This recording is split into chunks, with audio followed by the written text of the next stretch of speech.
દાહોદ મનરેગા કૌભાંડ બાદ હવે ભરૂચમાં પણ આ જ પ્રકારનું કૌભાંડ બહાર આવ્યું છે, જેમાં બે એજન્સી મળી 11 ગામોમાં મનરેગા હેઠળ થયેલા કામોમાં ગેરરીતિ આચરી 19.64 લાખ સરકાર પાસે વસૂલ્યા હોવાની પોલીસ ફરિયાદ નોંધાઈ। આ અંગે મદદનીશ પ્રયોજના અધિકારી પ્રતિક ચૌધરીએ ડિવિઝન પોલીસ મથકે ફરિયાદ નોંધાવી। ગીર સોમનાથ જિલ્લાના સુપાસી ગામના પિયુષ ઉકાળીની જલારામ એન્ટરપ્રાઇઝ અને જોધા સબાડની મુરલીધર એન્ટરપ્રાઇઝે મનરેગાના કામો હેઠળ વધારે મટીરીયલ બતાવી ખોટા બિલ બનાવ્યા, જેમાં જિલ્લાના 3 તાલુકાના 11 ગામોમાં રોડ રસ્તાના કામોમાં જરૂરિયાત મુજબનું મટીરીયલ વાપરવામાં આવ્યું ન હતું, છતાં વધારે મટીરીયલ બતાવવામાં આવ્યું હતું। ઉપરાંત લાભાર્થીઓની રોજગારી પણ છીનવી લઈ 18.5 લાખથી વધુ લઈ લીધા હતા। બંને એજન્સીએ નિયત માનવશ્રમનો ઉપયોગ કર્યો હતો અને જાતે જ યાંત્રિક મશીનરી રોડ પર રસ્તાના કામો કર્યા હતા, જેમાં શ્રમયોગીઓને રોજગારી મળી ન હતી। આ સાથે જિલ્લાના કુલ 56 ગામોમાં 7.5 કરોડ કૌભાંડની ફરિયાદ છે।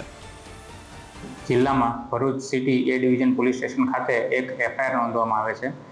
જેમાં મદદનીશ પ્રયોજના અધિકારી હિસાબ જે પોતે ફરિયાદી બને છે અને ફરિયાદમાં એવું જણાવે છે કે ભરૂચ જિલ્લાના આમોદ, જંબુસર અને હાંસોડ તાલુકાની અંદર એક મનરેગા યોજના અંતર્ગત માનવ શ્રમનો ઉપયોગ કરીને ગામડાની અંદર જે રોડ બનાવવામાં આવે છે તેની અંદર કેટલીક ગેરરીતિઓ જણાઈ આવેલી હતી, જે અનુસંધાને તેમની ટીમ દ્વારા કોઈ એક ટેકનિકલ રિપોર્ટ બનાવવામાં આવેલો છે અને જે ટેકનિકલ રિપોર્ટની અંદર એવું જણાવવામાં આવેલ છે કે આજે રોડ બનાવવા માટેની જે એજન્સીઓ હતી તે એજન્સીઓનું કામ મુખ્યત્વે હતું તે રોડ બનાવવા માટેનું સામાન સામગ્રી પૂરું પાડવાનું, પરંતુ તે એજન્સીઓએ માત્ર સામાન પૂરું પાડવાની સાથે સાથે સરકારી કર્મચારીઓ તેમજ કરાર આધારિત જે કર્મચારીઓ છે તેમની સાથે મેળાપીપણું કરી અને પૂર્વ આયોજિત કાવતરું રચી અને તેમાં કંઈ ગેરરીતિ આચરેલ છે। જે ટેકનિકલ રિપોર્ટની અંદર એવું પણ જણાવવામાં આવે છે કે તેની અંદર જે રોડ બનાવવા માટે જે માલ સામાન પૂરો પાડવામાં આવે છે તેની ગુણવત્તા જે છે એકદમ હલકી કક્ષાની ગુણવત્તા હતી। આ ઉપરાંત મનરેગા સ્કીમ અંતર્ગત જોવા જઈએ તો જે માનવ શ્રમનો ઉપયોગ કરવાનો હોય છે તે માનવ શ્રમનો પણ યોગ્ય રીતે ઉપયોગ થયેલો નથી। આ ઉપરાંત એજન્સીઓ દ્વારા કેટલાક ખોટા બિલો અને ખોટા દસ્તાવેજો બનાવી સરકારશ્રી પાસેથી વધારાના નાણાં મેળવી લીધેલા છે અને સરકારશ્રીને આર્થિક નુકસાન પહોંચાડેલું છે, જે અનુસંધાને એવું કહી શકાય કે તેમણે સરકાર સાથે છેતરપિંડી અને વિશ્વાસઘાત કરેલ છે। જે ફરિયાદ ભરૂચ સિટી એ ડિવિઝન પોલીસ સ્ટેશન ખાતે નોંધી હાલ તેમની તપાસ ચાલુ કરી દીધેલ છે।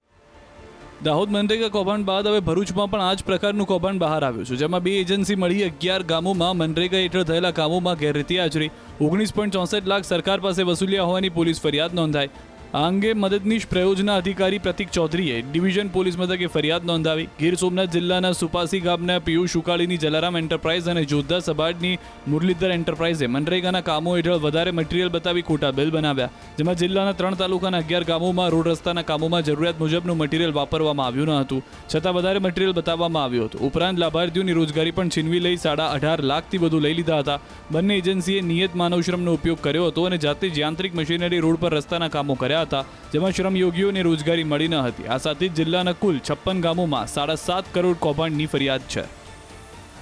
જિલ્લામાં ભરૂચ સિટી એ ડિવિઝન પોલીસ સ્ટેશન ખાતે એક એફઆઈઆર નોંધવામાં આવે છે, જેમાં મદદનીશ પ્રયોજના અધિકારી હિસાબ જે પોતે ફરિયાદી બને છે અને ફરિયાદમાં એવું જણાવે છે કે ભરૂચ જિલ્લાના આમોદ, જંબુસર અને હાંસોડ તાલુકાની અંદર એક મનરેગા યોજના અંતર્ગત માનવ શ્રમનો ઉપયોગ કરીને ગામડાની અંદર જે રોડ બનાવવામાં આવે છે તેની અંદર કેટલીક ગેરરીતિઓ જણાઈ આવેલી હતી, જે અનુસંધાને તેમની ટીમ દ્વારા કોઈ એક ટેકનિકલ રિપોર્ટ બનાવવામાં આવેલો છે અને જે ટેકનિકલ રિપોર્ટની અંદર એવું જણાવવામાં આવેલ છે કે આજે રોડ બનાવવા માટેની જે એજન્સીઓ હતી તે એજન્સીઓનું કામ મુખ્યત્વે હતું તે રોડ બનાવવા માટેનું સામાન સામગ્રી પૂરું પાડવાનું, પરંતુ તે એજન્સીઓએ માત્ર સામાન પૂરું પાડવાની સાથે સાથે સરકારી કર્મચારીઓ તેમજ કરાર આધારિત જે કર્મચારીઓ છે તેમની સાથે મેળાપીપણું કરી અને પૂર્વ આયોજિત કાવતરું રચી અને તેમાં કંઈ ગેરરીતિ આચરેલ છે। જે ટેકનિકલ રિપોર્ટની અંદર એવું પણ જણાવવામાં આવે છે કે તેની અંદર જે રોડ બનાવવા માટે જે માલ સામાન પૂરો પાડવામાં આવે છે તેની ગુણવત્તા જે છે એકદમ હલકી કક્ષાની ગુણવત્તા હતી।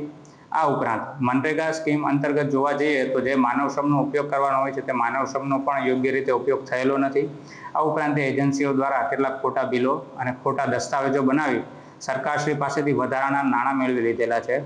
અને સરકારશ્રીને આર્થિક નુકસાન પહોંચાડેલું છે, જે અનુસંધાને એવું કહી શકાય કે તેમણે સરકાર સાથે છેતરપિંડી અને વિશ્વાસઘાત કરેલ છે। જે ફરિયાદ ભરૂચ સિટી એ ડિવિઝન પોલીસ સ્ટેશન ખાતે નોંધી હાલ તેમની તપાસ ચાલુ કરી દીધેલ છે।